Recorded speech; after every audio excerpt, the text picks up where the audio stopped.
Salubungin po natin ng masigabong palakpakan!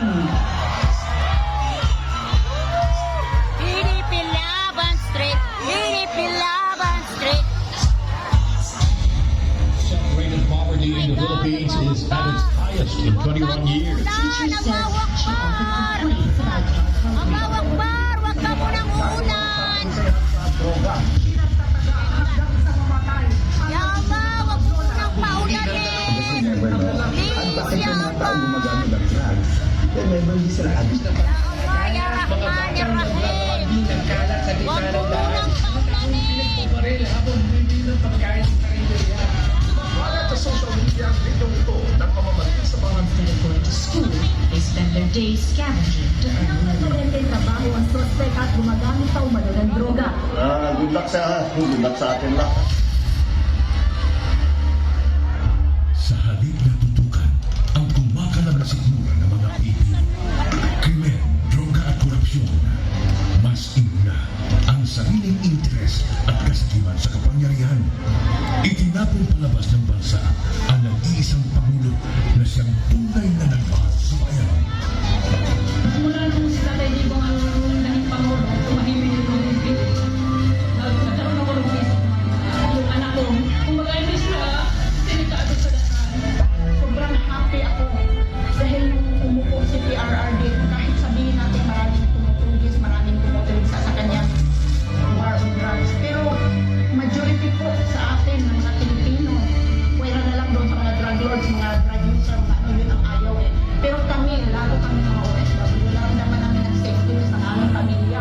It's a time to be powerful and a time to be just a nobody. I used to describe the brightest star there was mine, shining brightly. And in a few days, I will be just a Rodrigo Duterte from Danao City. Maraming salamat. Lubos na minahal ni PRRD ang PNP at AFP. Pag ako ang nanalo, kaagad doblado ang sweldo ng pulis pati militar. Sila na din pala ang gagamitin laban sa kanilang dating Commander-in-Chief. Hihilahin mo yan. Ano maniwala na hihilahin mo yan? Ano ba ang damage ng government interest? Kung hintayin ko lang yung dalawang anak. Ano na natin siya? Kung huwag na tayo mag-disband ito. This is not the place for the game. Guys! Hindi ko kanina. Hindi sir. Hindi niya magugustuhan na sa government.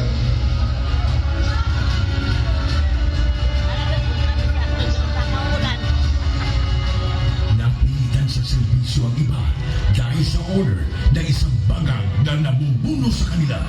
Former Philippine leader Rodrigo Duterte has been taken into custody by the International Criminal At Court. yun ang simula ng pagliyab ng damdamin ng mga Pilipino nagmamahal kay Tatay Digong.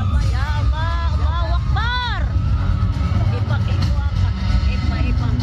Lumiyab ang sambayanang Pilipino. Bring PRRD home.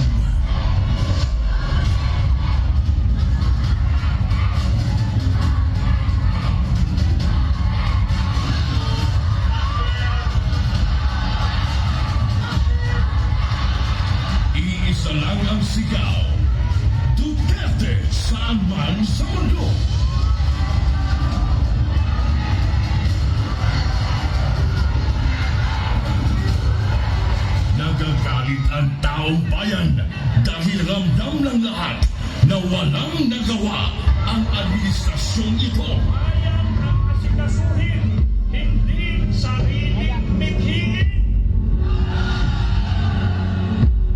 Nais nating katawanin ang nagkakaisang damdamin ng milyon-milyong Pilipino at isatinig ang kanilang pinag-isang mithiin para sa isang Umiiyak mapayapa na ang langit! nagkakaisang Babalikin na si Tatay Digong! Hindi pa tapos ang pagbiyak ng mga puso natin dahil nagpapatuloy pa din ang kasamaan habang nalulugmok na ang inahimayan. Bitawan ni Marcos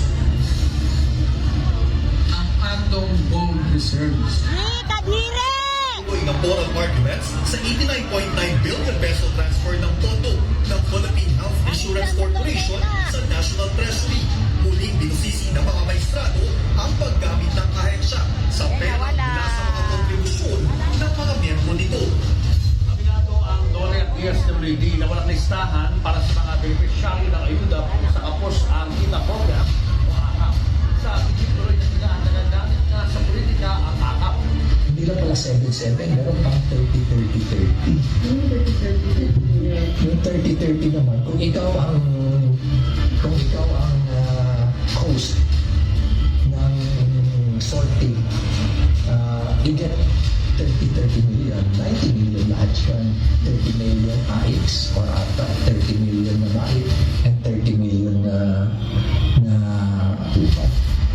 Sa kanyang 15 taong karanasan bilang kongresista, ngayon lang daw nakakita si Davao City Representative Isidro Ugang ng ganitong sistema sa Bicameral Conference Committee. Ang pinutukoy niya